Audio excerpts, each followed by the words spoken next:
I mean, for the last decade, Denver has set itself apart by having a community that comes together at all different stages. So you have startups, you have later stage growth companies, public companies, all getting together and comparing notes and connecting and making introductions, providing encouragement, advice.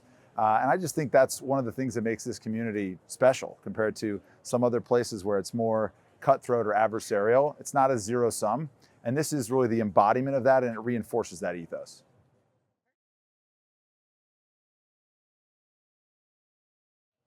I mean, we started out in the basement of a fire station. There were no windows. We were just trying to get someone to download our app. Now we have 50 million people who've downloaded our mobile app. At that point, we were just trying to find a few brands that wanted to promote their products in the grocery store. Now we've given away over $3 billion or close to $3 billion in rewards to American consumers. We were just an app back then. Now we power the loyalty programs of companies like Dollar General and Instacart and Walmart. So our business has evolved a great deal, our size and scale and so forth. We're a profitable company. We've gone from me in the front of my house to 825 or so employees. We went public on the New York Stock Exchange. We were the largest tech IPO in Colorado history in April of 2024. So that was an interesting adventure. And we've had 6 quarters in the public markets since then, and learning about how to do that and how to transform your business under the glare of the public market spotlight. That's just been a journey of ups and downs like every other startup. But we're grateful that we're still in business and that we're thriving and that we're in Denver, where we've been able to be part of the community. We're partners with the Denver Nuggets. We're partners with many different nonprofit organizations throughout town. We have an Ibotta Gives program. We're heavily invested in a Denver First hiring policy. So we've worked very hard to be part of the community. We just signed a 10-year lease on the 16th Street Mall. So we look forward to the next decade of that.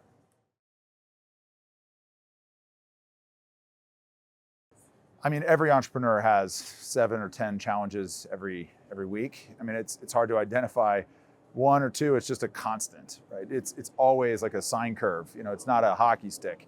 And so you get used to that. And I think starting out, there were some challenges like, how are we going to figure out technologically how to let people take a picture of their receipt and use optical character recognition technology to, pull that data off a receipt? That was a technical challenge. More recently, we came out with a product called Pay with Ibotta that was a total flop. That was a big challenge, recovering from that and pivoting our business. And I think just more broadly, when you're in the public market, you got to maintain a focus on the long term when a lot of people are encouraging you to focus on the short term, and that's a challenge. So they're all different kinds of challenges. The pandemic, I gathered the whole company together and said, everybody, please leave your things at your desk, and we'll be back in 2 weeks after we flatten the curve. Not exactly how it played out. So we had layoffs, right after the pandemic. That was very challenging. So, there are a lot of different moments that really try your emotional resiliency as a founder. And I think that more than your intelligence, more than your work ethic, really predicts whether you're successful or not. Yeah, I mean, I had never been an entrepreneur before. So everything that I do is the first time I've done it. When I started the company, how do I hire somebody? How do I fire somebody? How do I build a mobile application that will get featured on the App Store? All the way out to how do I run a public company? And there are different challenges in between. So you'll roll out a product that fails completely, and you've got to pivot or evolve and tell the company, what you learned. You might have to lay people off after the pandemic, for example. So there are always challenges in every startup. And really what I've learned is that the biggest predictor of successful companies over the long run is how much you build the emotional resiliency to keep going in the face of all of those people telling you you're going to fail. It's much more important than how hard you work or how smart you are. Yeah, I mean, our probably most exciting win was when we became the exclusive partner of Walmart to power their digital manufacturer offer program. So we now reach tens of millions of consumers who use Walmart Cash when they're buying everyday items in a store or online. That's us behind the scenes. That's really affecting a very large number of Americans. I think when we got to $2 billion of cash back given away, that was a major win because that's money that people use on their food, rent, medical bills, student debt. And this is a really tangible, clear way to help people. Every business helps people, but we're in the giving away money business, which is a really clear direct value proposition. That was a big win. I think signing this 10-year lease on 16th Street Mall is going to prove to be a very big win as we try to bring people back into the office and do our part to revitalize downtown Denver. So there's lots of wins as well as lots of challenges all the time, and it's sometimes feels like having one bucket in in a foot in a bucket of hot water and one in a bucket of cold water, and on average, you're still okay, but it's just a life of extremes. That's what entrepreneurship really is. Yeah, so we actually work with companies like Coke, Kellogg's, Unilever, and we help them measure how many sales their promotions drive that would not have occurred anyway. And we look at the actual purchases of consumers who have seen this promotion, compare them to people who are statistically similar who didn't see the promotion, and look at the cost they paid for every incremental dollar that they acquired. And that's a level of rigor that doesn't exist anywhere else in the CPG industry. Because if you run a television ad or a Facebook ad, you have no way of tying out that ad to whether it led to a sale or didn't lead to a sale. We have a way of doing that because people see our promotions, they select them, and then they buy the products, and we can track their purchases over time. So we brought a completely new level of measurability and rigor to our industry. And then because of that, we don't charge for impressions or clicks. We only get paid when our clients actually sell products. So that's what we mean by not a vanity metric. It's something that's really moving the needle for your business.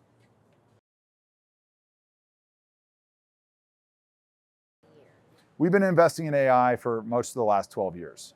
Machine learning is a huge part of how our product works, figuring out how to put the right offer in front of the right consumer at the right time based on exactly what they've bought and what their propensity to buy in the future might be.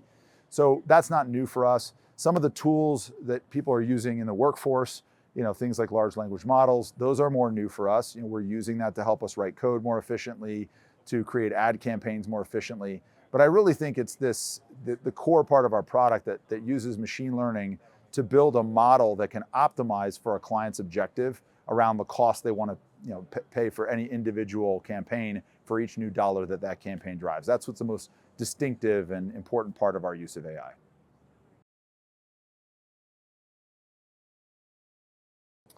I think on balance, we've benefited by being associated with Denver. We've always been proudly affiliated. Our app used to say designed and built in Denver, Colorado every time it loaded. We're on the jersey of the Denver Nuggets.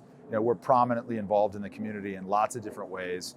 We care about the legislative environment. We care about other companies in the space. And so I would say that we've invested because it's given us so much. There's a lot of talent here already. There's people who want to be here and work for a company like us and don't feel like they should have to trade off living in a beautiful part of the world where they have maybe a chance to afford to live in a house.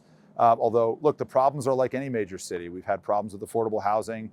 We continue to become a more diverse economy, but in the venture community, it's not as diverse as it should be. And there are groups like Access Mode, which folks run that are trying to change that. But I think overall, being part of Colorado and being part of that scene is distinctive because of how tight-knit the community is. It's really rooting for each other. When we went public, I got phone calls from 50 people in the community, congratulating us. And I don't think there's the same level of sort of petty jealousy and rivalry that you would see in other markets.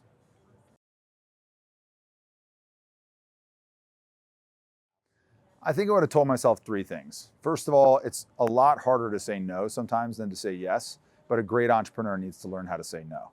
You can't do everything that in your mind seems exciting. There are invisible trade-offs that will break your organization. So you have to learn how to remain truly focused on the thing that's the most important. That would have been thing number one. Thing number two would have been, it's a long game.